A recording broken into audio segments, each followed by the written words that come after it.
Hello, everyone. My name's Cash Miller. I'm the host of Emerging Brands Franchises on the Rise. I'm also the CEO of Type Media Works. We do podcast production. Today, we've got a painting franchise, but it's part of a bigger umbrella. So it's an interesting opportunity because there are some larger franchise companies that they've launched multiple, or they've brought into their under their umbrella different businesses, and some of them focus on home services, and that's what painting franchises, painting businesses are. They serve consumers, they serve homeowners and businesses and whatnot. I've got with me Kim Wood. She's with Color World Painting. Kim, it's great to have you on. Tell us a bit about your role with the company and what World Painting is all about. All right. Hi. Thanks for having me. Hello, everyone. I am Kim Woods with Color World Painting, as Cash had said, and we fall under the Authority Brands umbrella.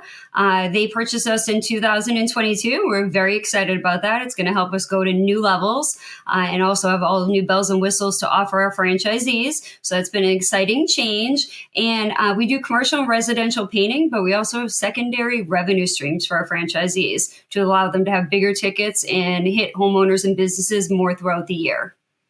Cool. Let me ask you, because there has been a bit of a trend where you've got larger companies buying up different franchises. What's the advantage for the franchisee when you fall under that larger umbrella that exists? Because you guys, Authority Brands is what something like 10 different franchises, give or take. What's that advantage to the franchise owner by partnering and buying a franchise from an Authority Brands, one of those companies? Yeah, so there's a lot of different benefits, obviously. One of the things is that they own 15 different franchise brands. So when a franchisee of Color World, when we got purchased, now they have the benefit of a corporate entity behind us that has all this different franchise knowledge. So it's not just Color World and us targeting our markets and helping our franchisees. Now we have all these people in Authority Brands in Maryland who are overseeing things as well. So fun fact is some of the people that, sell their brand to Authority Brands end up staying on. Like Stuart Vernon, who was ASP Pools, he sold many years ago, and he's now in Authority Brands overseeing emerging brands such as Color World. So it does allow people who grew brands to oversee them and give direction and moving forward to the future too. Well, I'd also assume, it's from a franchisor standpoint, you have the ability to attract, more talent because it's a larger organization. And I would assume that you have some sort of different like career tracks too, if you're working for the franchisor, because you mentioned that you could be like in one franchise and then you could move to a different one, using your experience. So it gives you like, there's some career paths there.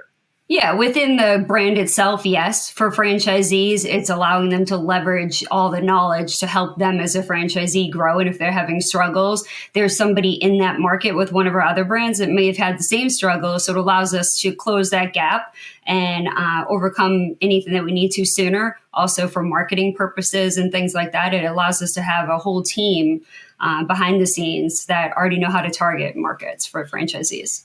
Do you see a lot of franchisees that end up going across brands? So, for example, I own a Color World Painting, franchise, but then I get one in a different service industry, for for the market I'm already in, probably. But do you see a lot of that go on where they want to own, one or two locations or something of one, and then also of another? Yeah, absolutely. And that is a really good growth strategy for a franchisee is for them to add on a different brand. And at Authority Brands, we offer a discount for them to do that. So let's just say they're already a Color World franchisee and they want to add on an ASP Pool or a Color World, or the Cleaning Authority or any of our other brands, they get a discount for doing that. They get a discount off the franchise fee. Okay, so you really do get an advantage there. Okay, so in the case of Color World, for one, how many franchises are already in the, franchisees are already out there? Okay, so we have 17 franchisees currently with 44 territories sold. So we have plenty of white space throughout the U.S. And we are looking for franchisees across the United States. And right now we're looking for single territory buyers. In the future, we'll go back to selling multiple territories, but for now we're like single unit buyers to start. Okay. And let's go, because there are not only are you competing against other painting companies, but there are some other painting franchises. So what would you think, describe as basically what's the competitive advantage there if it's Color World versus somebody looking at a different painting franchise, like they want to go into that field. Now they're trying to decide like who to partner up with. Well, one of the things is we have plenty of white space, right? So some of the competitors that have been around longer, most of the major markets are not available. So that is a huge thing. But then we do commercial and residential painting, both interior and exterior, with protected territories for both. To my knowledge, we're the only ones that protect territories for both commercial and residential. Most only do residential. We build our territories a little bit differently too. We build off single family dwellings to make sure that there are enough single family households for them to target. But I think the multiple revenue streams or the additional revenue streams is a really big thing. So we do holiday lighting, we do gutter removal replacement, we do cabinet refinishing, epoxy floor coatings, power washing. So our goal is to help our owners when they go out to do an estimate to have additional services they can retarget with or additional things that they can add on to make bigger tickets.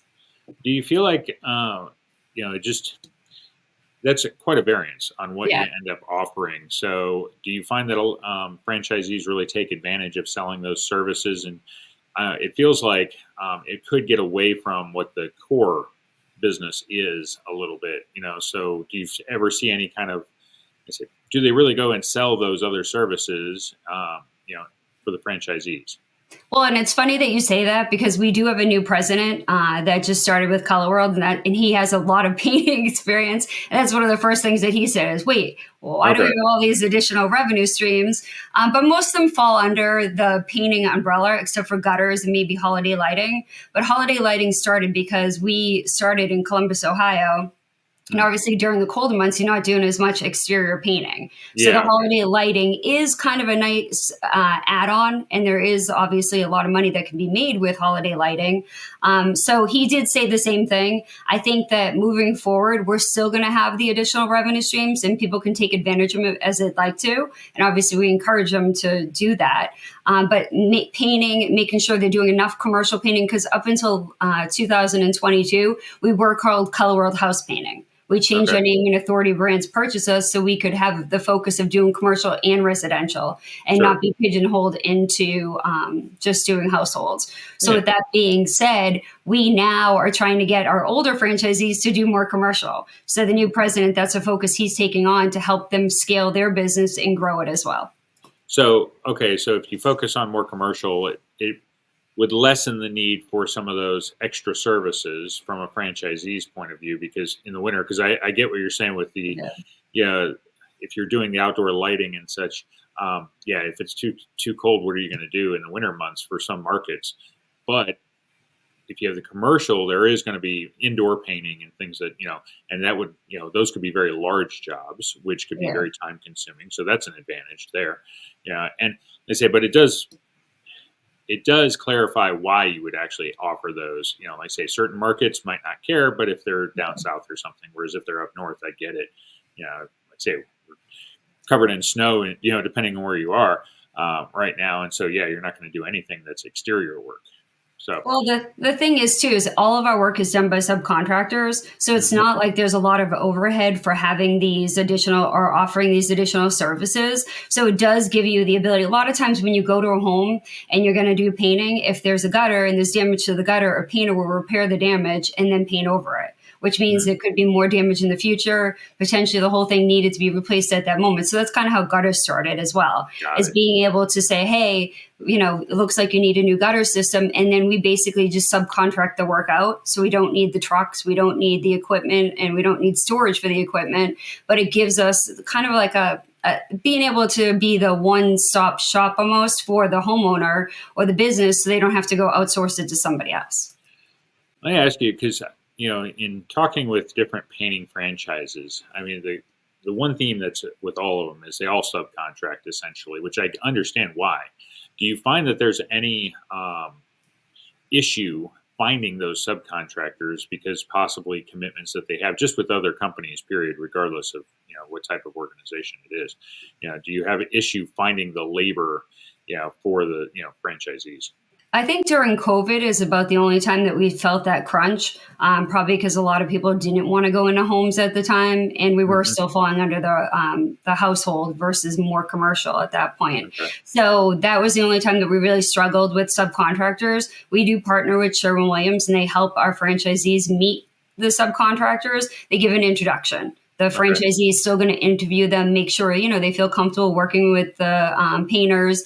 And then for painters, we're offering, us and other painting companies are offering stability, right? We're Yeah. offering the ability for them to have more work that they don't have to pay for the marketing on. They don't have to collect the dollars. They're basically just going out and getting paid. It's Right. kind of hard for an independent contractor to compete with a franchisor who has a call center, a marketing department, all of these things that make it a challenge for them to get more business. In a lot of ways, it seems like painting companies are more so sales organizations than anything else because they're always using subs. So they're lining up the work. Their job is to go in, secure the deal, make whatever recommendations to the homeowner or the business owner, that are needed to be able to get the job done. But since they're always using, subs, they got to make sure, obviously, the work is done to quality, the standard that is set and everything. But that your focus becomes on the really falls on the sales side. I noticed like you have a marketing fee mentioned on the franchise website that was like I think it said $42,000 a year. I don't know that that's accurate right now, but that still says hey, we're really focused on selling this and growing your business that way, right? Yeah. Well, and that's a really good observation because you're right. We're not really looking for painters to become a franchisee, partly because they're perfectionists, right? They're going to always want to do the work themselves. Yeah. So ultimately, we're looking for somebody who is, a former executive, has sales experience.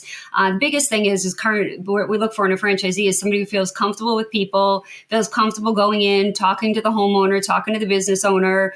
We teach them everything they need to know about doing the estimates, measuring, and all of that stuff, but they have to have the people skills and, potentially sales skills are great as well. But that is what they're going to be doing on a day-to-day is going to do the estimates, asking for the business, coordinating with the crews. They can get started by themselves. They don't even need another employee to get going. When they're ready to scale and grow, obviously adding employees is going to allow them to do that. But it's pretty low investment business because we are home-based too. They don't need an office or anything as well. Yeah, that's always, really important too, obviously in the investment. Let's talk territories for a minute. Because you said you're focused on, single territories at the moment. What does a single territory look like? How do you determine territory size? Okay, so single territory right now, we're building them off 75 to 80,000 single family dwellings. So Okay. depending where it's located, it could, we used to build them off total households, but then we realized if you built near a city that somebody had all multifamily and didn't have any single family dwellings. So we want to Mm. make sure there's enough actual households in addition to multifamilies and commercial. So we build off single family dwellings. Okay, so for those that are not familiar with, like I understand single family dwellings, but I I'm more focused on like population. So what would that translate into typically? It Like it is would. so different for every Okay. market. It's so different for every market. So we looked at all the different matrix. We looked at population. We looked at total households. We looked at single family dwellings. And for every way that I've ever built a territory, because I've built them all the different ways, the single family dwellings for a painting business works out to be the best, in my opinion. And to my knowledge, we're one of the only other ones that does it out there. There's only one other company out there besides us that does that. But I also let franchisees help me build their territory, which is very unique as well.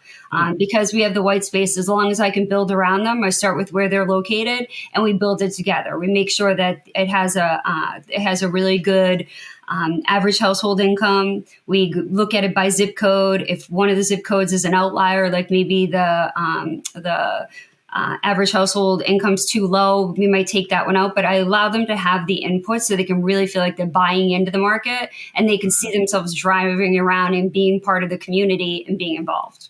Got it. Okay, that makes sense, and that's really good that you help them build it out because it's cities obviously can be very different, and yeah, you can end up with too much low income, Yeah. and they would hopefully know the city well enough, and I know we can check by zip code and stuff, average income levels and things like that, but sometimes you'll get other things mixed in just because the average is high. You can still end up with lower end neighborhoods, things that are Yeah. going to be a tougher sell. Yeah. Um, do you, when you guys are selling, is there a particular like sweet spot? I've talked to others where they like focus on high income areas specifically. I mean, what's the average, I guess, household income you guys are looking for, to build out a territory around? It's generally around 75,000 Okay. average household income, and you'd be surprised. There's so many parts of the country that it's well over 75. Or maybe it's the way I build my territories, because we did have a mapping software company pre-build territories for us.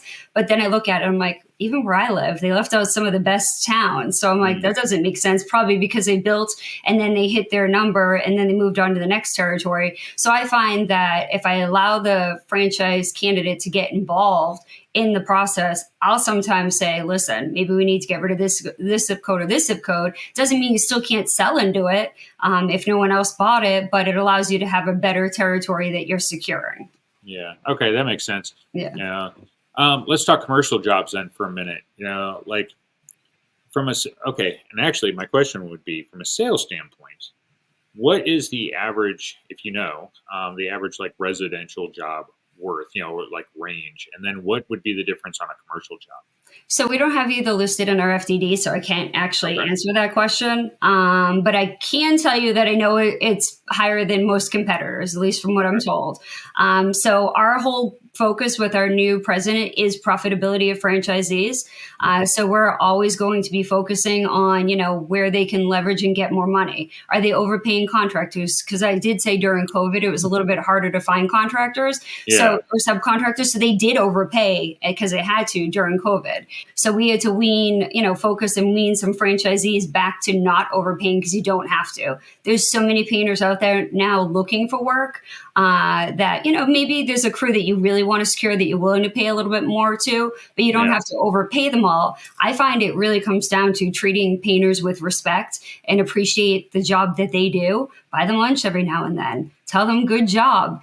Stuff like that buys loyalty and has people want to work for you over competitors. Yeah, it's still a contracting business, and there's, I think that's one of the things I've dealt. I have a long ago background in not painting, but other businesses that Yeah. relied on those type of laborers. That they get really good at the job. They want appreciation, recognition for Yeah. it, and as a if you're a franchise owner, you want to take care of them because you need reliability in your own business, and so Yeah. it's better to, if necessary, pay a little more, but if they're more reliable and they're going to show up and you don't have any of the other issues, that is what saves you money. You Yeah. know, rather than just looking for who can do it the cheapest. So Yeah. And I there's, think sometimes when people think of painters, they're thinking of almost like day laborers, right? Like yeah, where you just hire people for the day, but you're hiring established painters who, in most cases, already run their own business. They might have a crew, and they're just looking to pick up extra work, that more stability than what they're able to get on their own. So they are professionals. They're not, they're yeah, not day laborers. And I do think I make that joke a lot because I think people feel that way sometimes. But the mhm, best part is you don't have to work with people that are not a good fit for your brand. If you hire a painting crew and you don't think they did a great job, you never have to use them again. You're just going to meet more painters and, hire a different crew if you need to. yeah. Well, yeah, it's with all the home building and stuff that's gone on over the last few years, those would all be considered residential jobs. And I know when you get the shell, like when you buy a new, a house in a subdivision that's just been built. I mean, everything's going to be one color white and stuff. Yeah. But do you find that you're able to pick up quite a bit of business, from that standpoint of those new subdivisions? We've got all sorts of subdivisions, and I know when we bought our house, years ago, one of the first things we did was hire a painting crew to come in and then paint everything the way we wanted it, Yeah. versus the white that flat white or whatever that they typically use. Do you find that that's a good piece of business? That is a great piece of business. So we have a franchisee in Westchester, New York, who just got done doing or is finishing up a homeowners association sort of project of 60 homes. So the goal is to try to get in with homeowners associations because they don't need painting just at first. They need painting constantly because they have standards that need to be maintained. The fence always needs to be painted. It can't be chipping, and the house needs to be painted. Things need to be, status quo, looking good. Yeah. Even in Florida, we have a franchisee who is painting concrete because they do that in Florida. So there's all different things that can be painted. But our goal is to try to help our franchisees get into homeowners associations. We're going to try to help them get in. They still have to obviously do the presentation and secure the business. Yeah. But trying to give them the leg up by getting their foot in the door is a really big deal. So that's something from the marketing aspect that you guys help those franchisees with? Yeah, so I didn't actually answer your marketing question, so I will circle back to that right now. Okay. So we do require our franchisees, at least for the first year, the $42,000 for the marketing, and that all goes into their local market. So the way we do it is we're not taking the $42,000 and being like, okay, great, we're going to market your opportunity. They have a buy-in to this too. So they literally are working with the marketing department to figure out how they want to spend the dollars in their local market. It does include a website, obviously. It does include digital advertising. It includes direct mail campaigns, maybe Angie Thumbtack or any of those other platforms that are lead aggregators. So we work with the franchisee to figure out how it's going to work. Some, depending on where they're located, like I said, it's snowing here in New Hampshire. So obviously I wouldn't be painting exterior in New Hampshire, but somebody in Florida, Texas, California, other parts of the country still can. So I would probably spend in New Hampshire a little bit less in the winter and more when it comes spring and summer. So there is that flexibility. The money doesn't have to be spent a certain amount each month. The way we do it right now is whatever dollars you're spending, we'll collect the money at the beginning of the next month. So anything spent in January, we're going to collect at the beginning of February and so on. That may change in the future, but that is how we're doing it right now. Okay, that makes sense. Yeah. I had a question because of the homeowners and stuff. I'm also wondering about rental companies because we've had there's been all these investment companies over the last few years, and is that also another source getting in with those essentially property management companies? Yeah. Our goal is to try to get in front of everyone that we can. Our goal, and that's why we're focusing on one territory right now. So when we first started out, we were like, oh, great, let's just sell as many territories as we can. And we used an FSO who did oversell territories. So somebody came in, wanted to buy one or two, we may have given them 6 territories. And that sounds great in theory. And I caution any franchisor out there, if you are just getting going, you're an emerging brand, don't do it. It's not a good idea. Things come into play later on. We're a painting company. And like I said, you driving around doing estimates and asking for business. If you have 6 territories and you didn't hire somebody else to help you work them, you're not effectively working 6 territories. Right. Now you're paying some marketing fees for additional territories, minimum royalties that come into play with franchise brands later on for each territory. So that's kind of why we scaled back. We're like, all right, we know you can make just as much money in one territory as some people are making in multiples because they're not effectively working any territory. They're not effectively working any market. Yeah. They're just kind of like driving around doing what they're going to do, making money, but not really effectively working a territory. So now our goal is build up a territory and then add on more. We don't want to limit anyone's growth. We're all about growth, but we want to just be responsible at this point. That makes sense. Essentially, they spread themselves too thin. Yeah. And they actually ran, both in time, but also the money, because then you're trying to market to all these areas. Yeah. When there's room for growth in the area that they're primarily in anyway, those dollars could be more effectively spent that way. 100%. Yeah. And that's a mistake that we made and learned, and Authority Brands helped point it out. And I'm not going to lie, it does hurt me once in a while because I do lose a candidate because they want multiple territories. Yeah. I do think for a brand, and I think for the franchisee, it is in their best interest the way we're doing it. Sometimes it's hard to see that because everyone always wants more and more. I want everything now. The goal is never to limit. They can have more in the future. We just know that if we teach them to fully penetrate a market before they add on another one, essentially they'll make more money in the long run. Yeah, that makes sense. And I think it's a good thing that the franchisor is doing, because you're saying, look, we're willing to lose a deal because we know this is not the best thing for you. to Yeah. do this, and we've got a proven track record that it works better if you stay to a more limited territory, and then after you've really been able to grow that area, grow your sales in it, then you can expand. But do one and before you get to the other. Don't overreach. Yeah, exactly. Yeah, exactly. Okay, let's talk investment. So, can you give us a breakdown of what it costs to get going? If you want one of these painting franchises. Yeah, so our total investment is 106,900 to 168,000, and that does include the franchise fee of 49,500, and it also includes 20 to 50,000 built-in working capital to fund the business for 6 months. Okay, Most good. franchisors don't put 6 months of working capital in. We do.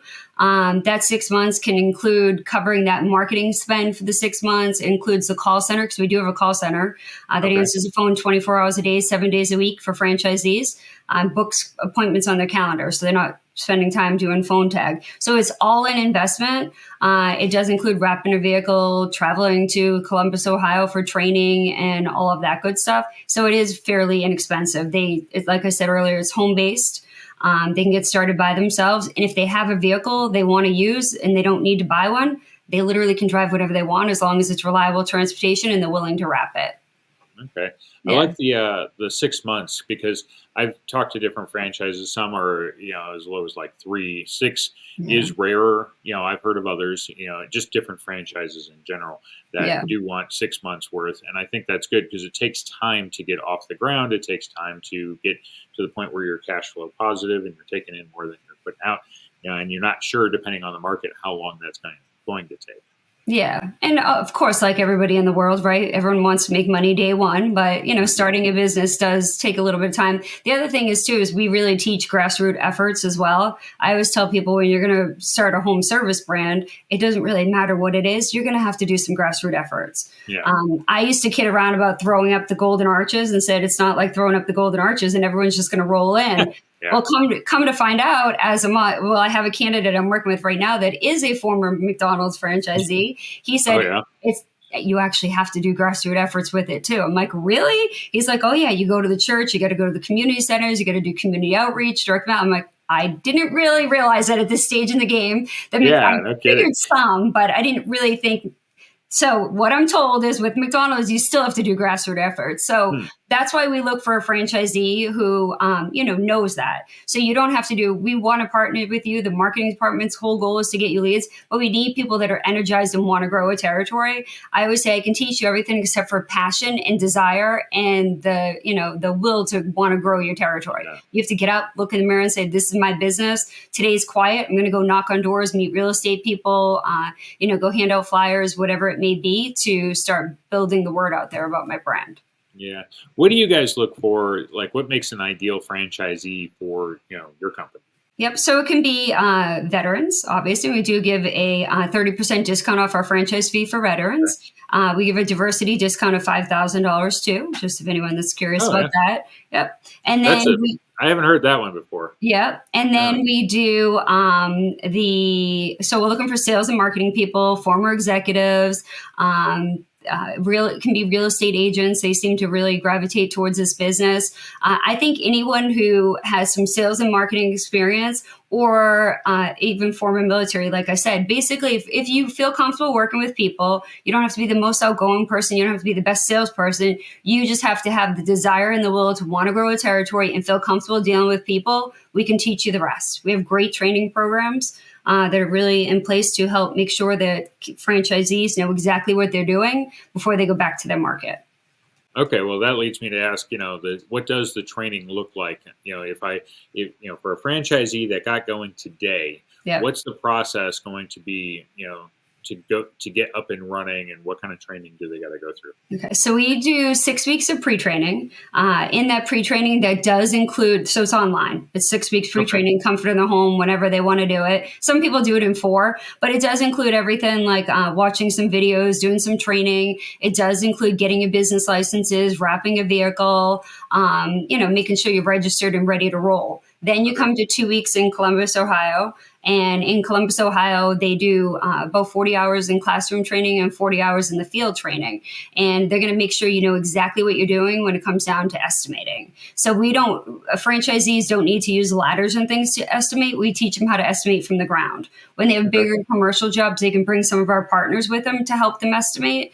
So there's no worry there either. But we teach them everything that they need to know. So if you look around a house, look around a room, there's way more that you don't think about when it comes to estimating. If you don't take into consideration how much taping you have to do, well, you still have to pay the painter for the taping. So you have to make sure you're charging the customer. So we teach them all these different techniques, and then we test their skills. We bring them to actual accounts, whether it be a business or a home, and have them walk around and do estimates to make sure they're as close as they can be to our number. Because if they underestimate, then they're eating into their profits. If they overestimate, they might not get the job. So we want to make sure they're in that sweet spot. Yeah. So it's very precise. That's you mentioned though. Okay, so if they come to you for training, that you actually take them around to existing customers and say, "Hey, if you were doing this job," and then kind of walk them through, doing the estimate, see how close they get to what you actually did charge, for it. Yeah. Yeah. And then after we know, so we're going to do a lot of it. And it's hard at first. I'm not going to lie. When you first do it, you're like, oh, I didn't even think of that. You got to think of every little thing, because every little thing eats into your profits if you didn't think about it. Right. So if you were building a car, or say, and you needed all these different screws and you didn't take into consideration even the cost of the screws, well, 40 screws later, it's costing you money. So it's the same sort of thing, time is money. So we make sure that they know exactly what they're doing. And then when they get back to their market, we actually have a 12-week launch program where we work with them every week for 12 weeks to make sure everything's going off without a hitch. Are they having any challenges? What's going well? If things are going well, we see how we can replicate that for them again. If things, if they have a challenge, we make sure we work through it with them. We're going over their P&Ls so they can make sure that they really focus on those from day one, to make sure they know where all their money's going and keep track of all of it. Where can they make more money? Our goal is to get franchisees where they want to go. So if somebody comes in and says, I want to be boom here, our goal is to get them to where they want to be. We teach them the skills and the things that they need to do to get there and work with them along the way. But a franchise is a franchise. We are a business model. We're giving you the systems and the tools. You still have to be the person who has a desire to grow a territory. The worst franchisees are the ones that think they just have to buy the business and it's all going to happen. Right. At the end of the day, you're investing in yourself, in your future. Well, I like the fact that you guys seem like you're hyper-focused on profitability for these franchises, which takes a bit of time to get there, but you're really, looking at, all the little things that, really will add up on any job. And the bigger the job, the more if you overlook certain aspects of that job. Exactly. And that was part of the new focus, right? Is making sure that we're, every dollar they're putting into it, that it's going to where it needs to, and that it's making sense to help them grow. And the way that franchisees scale is by adding more crews. So, you have to have enough crews in place that you can say yes to jobs. If you only have 1 and 2 painting crews, it's going to be real hard to do commercial work, because commercial could take 3, 6, 9, 12 months. So, you definitely have to have enough crews lined up. But the best part is you're only paying them when they do the work per job. So it's not, so that makes it easier. Yeah, it really does. That's one of the advantages, I think, for painting franchises. And they say you're essentially a sales organization, but you don't have to have those people, the crews themselves to actually do the work, to be on staff. So you're not paying those salaries. You're more just worried about yourself. What does, this be like my last question, but what does your most successful, franchisee look like from a staff perspective? What can you end up at? Well, so it's funny because I would say it's all over our best franchisee, who has been franchisee of the year for a couple of years. He right now works by himself. His territory does almost like 1.2 million by himself, running around doing everything by himself. Wow.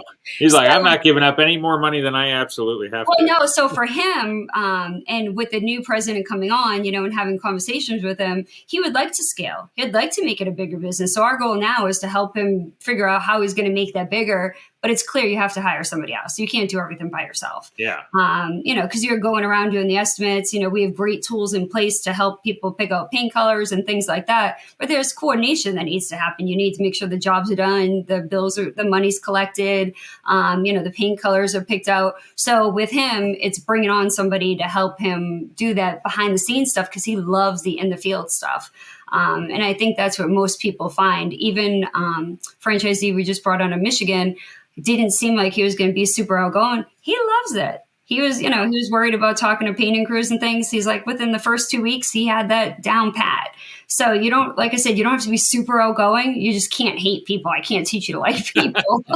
So as long as you like people enough, you know what I mean, that you can go in and, make a little bit of small talk, walk around, do the quick estimate, go over it with them. I think that personal touch of us going over estimates with our, with the homeowners and businesses really makes them feel that connection.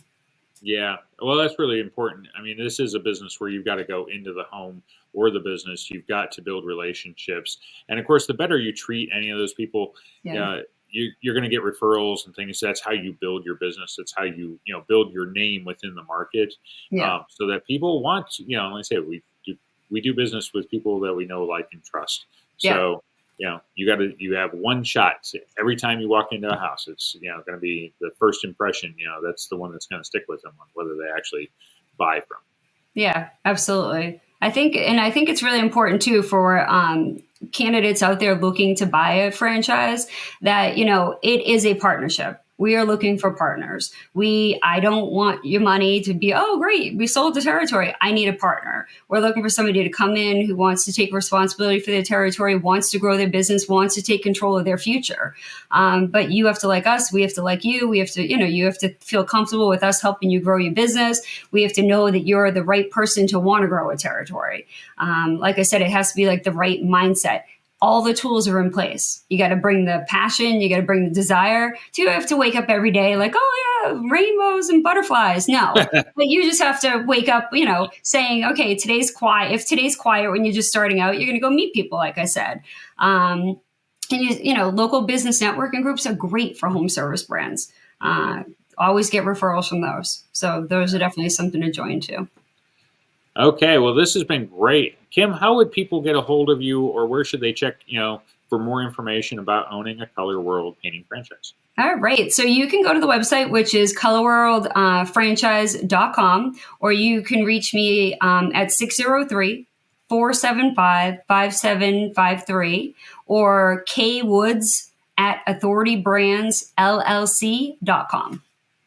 But definitely look forward to talking to everybody. Yeah. Okay. Well, this has been great. So if you're, looking at franchise opportunities, especially painting ones, because there's different options out there, you've got an advantage here because Authority Brands is a bigger organization that owns the franchise, and that can help you a great deal because as they're working to grow this franchise, you get a lot of support that other similar sized franchises are not necessarily going to be able to offer. So that's one of those things you can lean into. There's a track record of success, not just for the franchises and the brands they build, but for the franchisees. And that's really what's important.